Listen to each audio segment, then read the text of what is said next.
Subscribe to my YouTube channel, Medical Classes by Dr. Sridhar Kumar Acharya.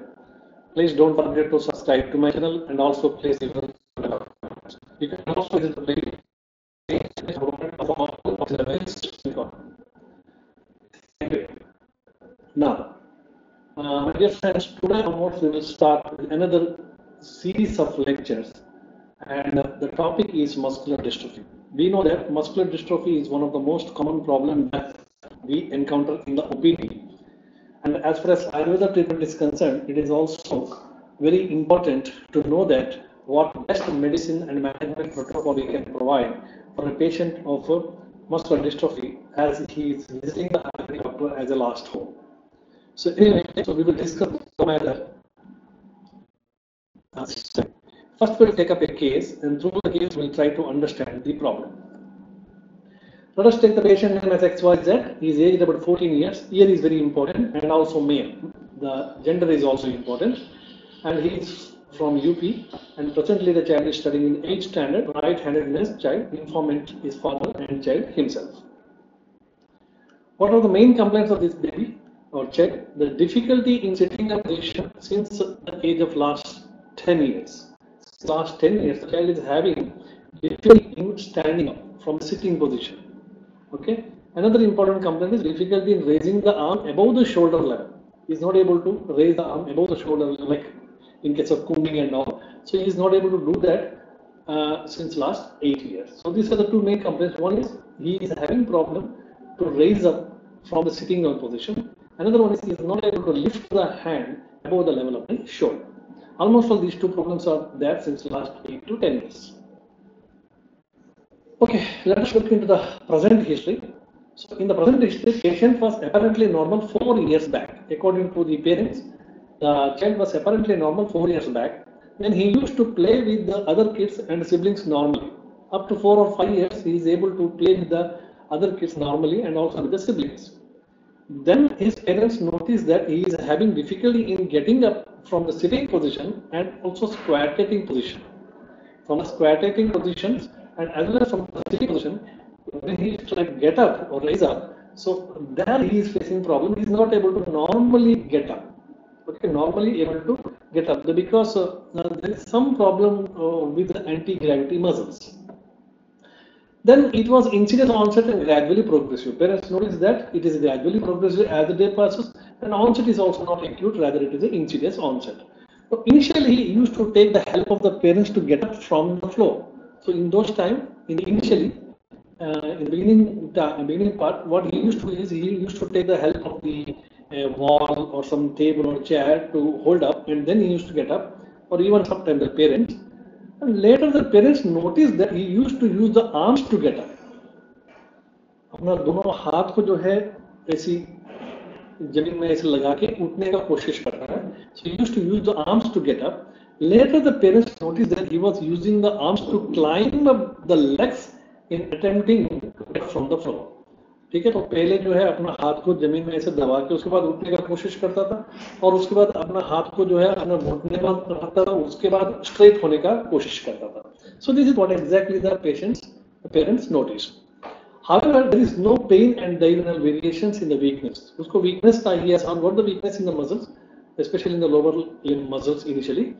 But there is no pain and there is no such diurnal variations. Why? Because this diurnal variation is very classic for myasthenia gravis. Okay, so to rule out that, we have confirmed that there is no diurnal variation, and there is no wasting of the muscles at any point of time. There is no even wasting of the muscles. If the wasting of the muscle is there, you may think about lower motor neuron lesion, but there is no wasting of the muscles, and there is not even a pain. So there is no pain means there is no nerve involvement. Okay, tingling sensation, pain is absent, so there is no nerve involvement. No. After a few days, the parents also noticed the patient is having difficulties in climbing up the stairs. Parents also noticed that the child is also having some problem in the climbing up the stairs. Now, for the above complaint, he was shown to the local doctor and he prescribed certain medications, details of which is not available now presented with the patient, and there is no improvement in the complaints. Okay, after taking the medications also, patient didn't got any improvement. Now, later they also noticed that he was walking with the toes. Now this is another extra symptom as the day passes. and more on the right side as compared to the left. So he is going for a toe walking. And parents also give the history of difficulty in raising his arm above the shoulder while combing and while taking the bath or taking the food, etc. जब उसको खाना खाता है तो वो खाना नीचे गिर जाता है क्योंकि हाथ को ऐसे उठा नहीं पाता है वो. Similarly, grooming also or bathing also is having problem, and this problem also parents noticed in last 6 years. So there is a history of difficulty from supine position. However, there is no head lag while doing so. So दूसरा एक complaint है, he is also having the complaint that history of difficulty to get into the supine position. मतलब bed में जो role करने के लिए, करवट बदलने के लिए भी जो है, so he is also having some problem. He is not able to change the inside in the bed. Probably there is some trunk muscle weakness is also existing, so which suggests, but there is no head lag. So the neck muscles are okay. Then there is no history of difficulty in turning in the bed. Patient also gives the history of inability to raise the head from the supine position. Yes, करवट बदलने में और supine position और prone position में जाने में उसको दिक्कत है. And there is a history of recurrent falls and knee duckling will be seen. So when he used to walk, after such a great difficulty, he used to stand up. Then he tried to walk, so he used to fall. And there is also wasting of the thigh and biceps muscles. Significant wasting of the thigh and the biceps muscles is also seen. Yes. Now there is no history of stiffness or prominence of the limbs. There is no stiffness. The limbs are stiff, not stiff. Okay, they are normal, but they look little bulky. Okay, so and there is no history of loss of sensation, and he is able to perceive the hot and cold sensation and able to feel the vibration of the mobile phone. That means there is no problem with any sensory issues. Okay, and there is no history of pain associated with the above symptom at any point in time, which suggests there is no neurological involvement. And there is no slipping of the slippers. So slippers are not just slipper. So when the slippers are slipping means the distal involvement is more. So probably the proximal involvement is more here. Okay, because proximal muscles, anti-gravity muscles are there, then hand, shoulder muscles are there. Most of the proximal muscles are get involved more than the distal muscles. Okay, if you have a distal muscle involvement in the hand, you will have problem in picking up the objects. In the left limbs, you will have problem in wearing the slippers. Slippers will go to slip. So there is no difficulty in mixing the food and buttoning and unbuttoning the shirts. So no difficulty in opening the mouth and protrusion of the tongue. There is no any problem in chewing the food or swallowing. So present history. So what are the information which is given in the present history? So they in the present history there is no history of any diplopia. Okay, there is no history of dysarthria, dysphagia. There is no history of decreased vision, difficulty in breathing, and bowel and bladder involvement. And there is also no problem with the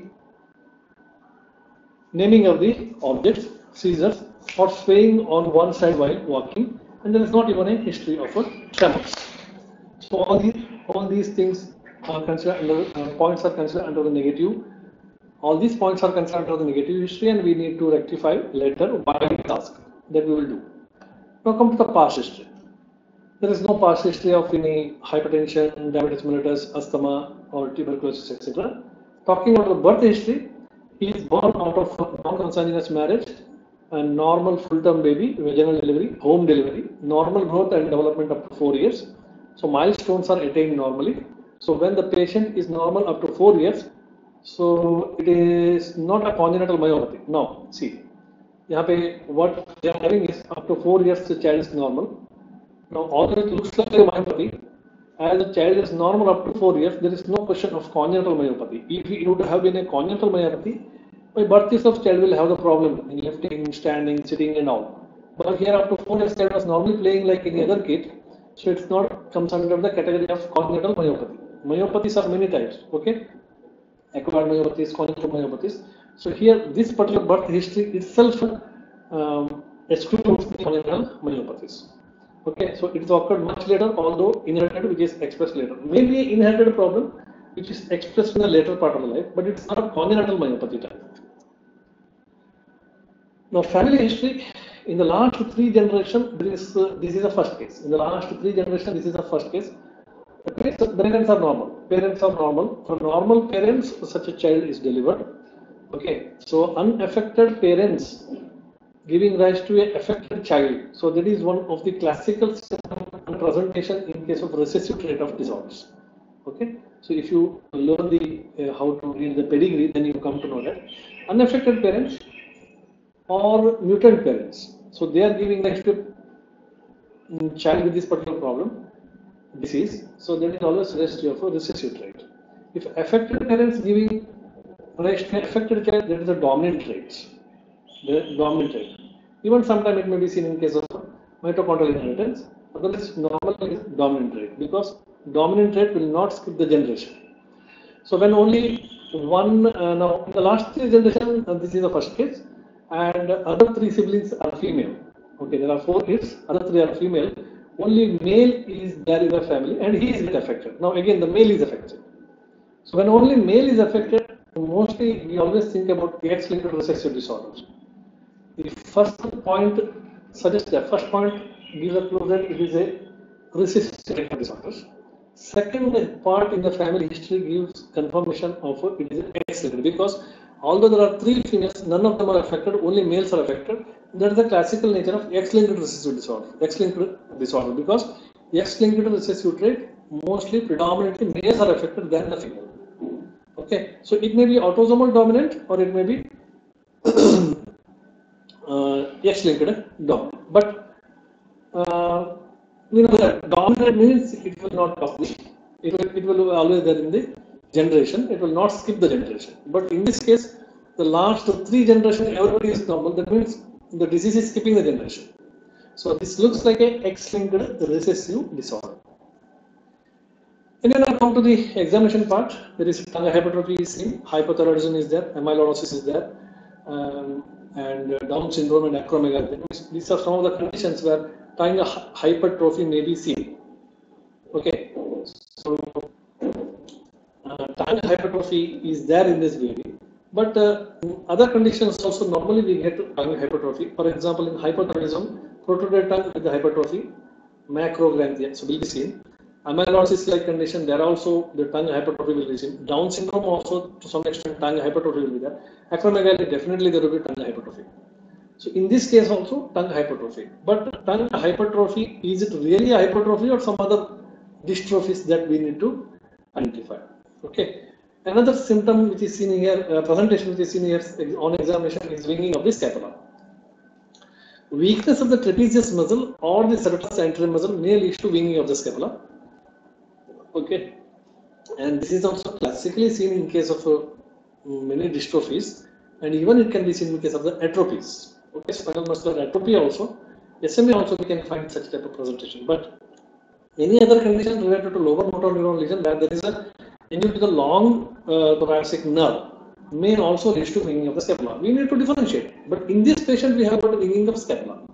Okay. Is it because of spinal muscular atrophy? Is it because of muscular dystrophy? Is it because of lower motor neuron lesion?